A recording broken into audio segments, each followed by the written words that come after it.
بسم الله الرحمن الرحيم والحمد لله رب العالمين وصلى الله وسلم على سيدنا محمد النبي الأمي وعلى آله وصحبه أجمعين. اللهم علمنا ما ينفعنا وانفعنا بما علمتنا وزدنا علما نافعا يا كريم. أما بعد فنكمل في دروسنا من كتاب نور الإيضاح ونجاة الأرواح للشيخ الشرنبلالي رحمه الله تعالى. Nous continuons notre cours à partir du livre Nurul Idah du Cheikh Shurunbulali rahimahullahu ta'ala. Nous continuons dans le chapitre des conditions ou des choses qui sont nécessaires et indispensables pour la validité de la prière. Nous en avons mentionné 27, où on a commencé à citer une certaine partie de ces 27 choses qui sont nécessaires pour la validité de la prière. Il a mentionné 27 choses parce qu'il a englobé dans le descriptif de la prière les conditions et également les devoirs. Donc il a mentionné au tout début la purification du hadath, avoir le wudu, avoir le ghusl, la purification du corps, la purification des habits, de l'endroit où l'on se trouve, faire face à la qibla, l'entrée du temps, que également s'être assuré que le temps soit entré, avoir couvert sa zone de pudeur, puis il a mentionné l'intention et la tahrima sans une grande interruption. ثم قال والإتيان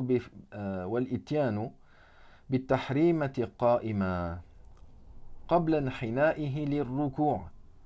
Ça veut dire que la personne, lorsque il accomplit la tahrima, il rentre en prière, il doit être debout lors de la takbira avant de commencer ou avant de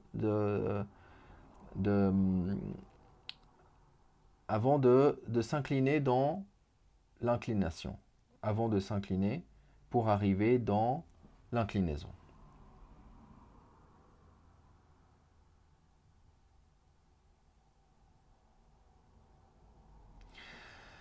En réalité, on a vu avant que la tahrima, l'entrée en rituel, c'est une condition, selon l'avis favorisé, même si certains ils ont dit c'est un devoir, c'est un pilier. C'est une condition et la position debout, c'est un pilier qui est rattaché, si on veut, ou qui est lié, si on veut, à cette condition. Donc, la position debout, comme on va le voir pour la prière fard ou la prière obligatoire, elle est indispensable.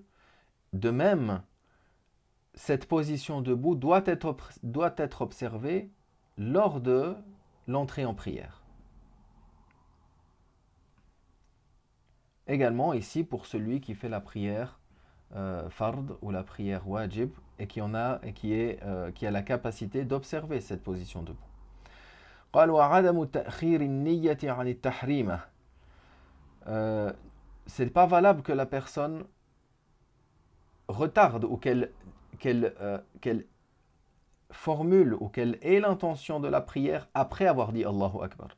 La personne dit Allahu Akbar et après elle se rend présent dans le cœur qu'elle accomplit le dhuhr, c'est pas valable.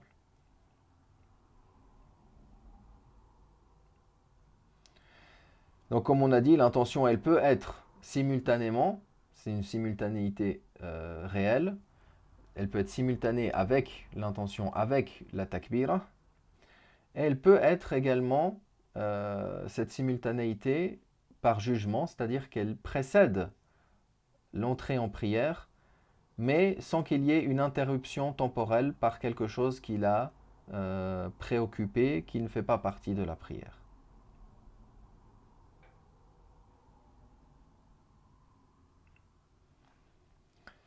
قال والنطق بالتحريمة بحيث يسمع نفسه على الأصح. Également, lorsque la personne dit Allahu Akbar pour entrer en prière, elle le dit d'une manière à ce qu'elle s'entende elle-même. Ça, c'est également une des conditions qui est liée à cette tahrima. Si il dit Allahu Akbar seulement en bougeant les lèvres sans s'entendre lui-même, alors c'est pas valable. Même s'il dit très doucement Ça suffit. Il ne faut pas qu'il dérange ceux qui sont à ses côtés, ou l'imam, ou d'autres. وَنِيَّةُ الْمُتَابَعَةِ لِلْمُقْتَدِي. Également, l'intention de suivre l'imam. Celui qui est ma'moum, celui qui suit l'imam, il doit aussi avoir l'intention de suivre l'imam. Il doit aussi avoir l'intention de suivre l'imam. L'imam en lui-même pour les prières qui sont les autres prières que la Jumu'ah, pour lui c'est recommandé qu'il ait l'intention d'être l'imam. Mais s'il n'a pas mis l'intention d'être l'imam pour la prière de Dhuhr, sa prière reste valable. Mais pour celui qui suit l'imam, il doit avoir deux intentions en réalité. C'est-à-dire il doit avoir l'intention de la prière en soi et également l'intention de suivre l'imam. والتعيين الفرض والواجب لا النفل والواجب لا النفل. Également, il doit préciser l'obligation, il doit préciser le fard. C'est-à-dire, s'il accomplit la prière de Dhuhr, il doit, dans son intention, préciser que c'est la prière de Dhuhr. Ou encore, si lui, il est ignorant, il vient d'entrer en islam, il ne sait pas que les 5 prières sont fard. Mais on lui a dit, voilà, on accomplit le Fajr, le Dhuhr, le Asr, le Maghrib, le Isha. Alors, il faut que tu aies l'intention de ces prières-là. Alors lui, il veut faire le Dhuhr, mais dans son cœur, il ne sait pas que c'est une prière fard. Alors non plus, elle n'est pas valable.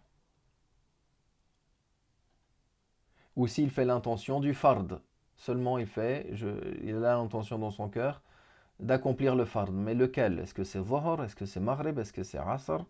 Également, c'est pas valable. Donc, concernant la prière qui est fard, c'est-à-dire une des 5 prières, il faut que cette prière-là soit précisée. Ici, il faut bien comprendre la terminologie des savants hanafites. Quand ils disent préciser le fard, ça ne veut pas dire que c'est une condition que la personne ait comme intention qu'il accomplisse le Dhuhr fard. Et que s'il fait seulement l'intention du Dhuhr, ce ne serait pas valable. Non. Ce qui est voulu ici, c'est qu'il spécifie, il précise, c'est-à-dire dans son cœur, quand il a son intention, il a le cœur présent, qu'il est en train d'accomplir la prière fard du Dhuhr, c'est-à-dire la prière du Dhuhr qui est fard. Également, wal wajib, également pour la prière qui est wajib. Également, il doit préciser quel wajib il s'agit. Parce que il y a plusieurs prières qui peuvent être wajib, qui peuvent être obligatoires, comme le witr par exemple. La prière de l'witr, selon l'imam radiyallahu anhu, cette prière-là de l'witr est wajib. Donc également, il va préciser qu'il s'agit de l'witr, qu'il accomplit al-witr. Il y a d'autres prières qui sont obligatoires, comme par exemple les 2 rak'at du tawaf. Les 2 rak'at qui sont accomplis après le tawaf, ces 2 rak'at-là sont wajib. Donc également, lorsqu'il va avoir l'intention d'accomplir ces 2 rak'at, c'est pas juste j'accomplis 2 rak'at, non, c'est les 2 rak'at du tawaf. Ou également si la personne a fait vœu de faire 2 rak'at. La prière suite au vœu, ou s'il a fait vœu de faire 2 rak'at, il a fait vœu pour Dieu de faire 2 rak'at, alors il a l'obligation, c'est wajib sur lui d'accomplir ces 2 rak'at. Ou encore, si la personne a accompli la prière la personne a accompli une prière recommandée, mais il l'a interrompue, alors il a l'obligation de la rattraper. Chez les Hanafites, le jugement de la prière, des prières recommandées, c'est qu'elles sont recommandées, mais dès lors qu'il s'engage dans cette prière, il a l'obligation de la terminer. S'il l'interrompt, alors il a l'obligation de la rattraper.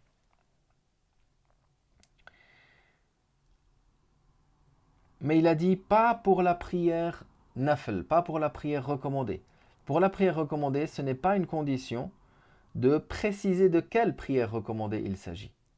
Est-ce que c'est les 4 rak'at avant le Dhuhr? Est-ce que c'est les 4 rak'at après le Dhuhr? Non. Si la personne, le temps du Dhuhr est rentré, et il fait l'intention de faire 4 rak'at, alors elles prennent place comme les 4 rak'at avant le Dhuhr. Après le Dhuhr, il se relève et il fait l'intention de faire 2 rak'at. Il met l'intention de prier 2 rak'at. Ces 2 rak'at, elles auront le jugement des 2 rak'at après le Dhuhr. Maintenant, s'il précise que c'est qu'il précise dans son cœur, c'est-à-dire qu'il se rend présent, il est concentré, il a à l'esprit que maintenant il accomplit les 4 rak'at qui sont avant le Dhuhr, en précisant celle-là, il n'y a pas de problème en cela. Pour montrer un exemple, si la personne se lève le matin et elle pense que, pour illustrer cette situation-là où on dit que préciser de quelle prière recommandée il s'agit, ce n'est pas une condition. Pour illustrer cela, si la personne se lève le matin, il pense que le subh, que le fajr n'est pas encore entré. Il fait le wudu et il fait 2 rak'at sunnah. Il fait l'intention de 2 rak'at sunnah parce qu'il pense que c'est encore la nuit. Il finit les 2 rak'at. Après, il se rend compte que, en fait, le fajr, il est déjà entré depuis 20 minutes. Alors, ces 2 rak'at-là, elles comptent comme les 2 rak'at sunnah du fajr. Puis il dit ثم قال والقيام في غير النفل. Puis il mentionne la position debout pour la prière pour autre que la prière recommandée. Si la prière est recommandée, ce n'est pas un devoir, ce n'est pas une obligation de l'accomplir debout pour la prière recommandée. Mais pour la prière fard ou la prière wajib, alors il est une condition d'accomplir la prière debout, bien sûr pour celui qui en a la capacité. ثم قال والقراءة. Et ensuite, il parle de la récitation. On va s'arrêter pour cette fois. Alhamdulillah wa sallallahu wa sallam ala rasulillah.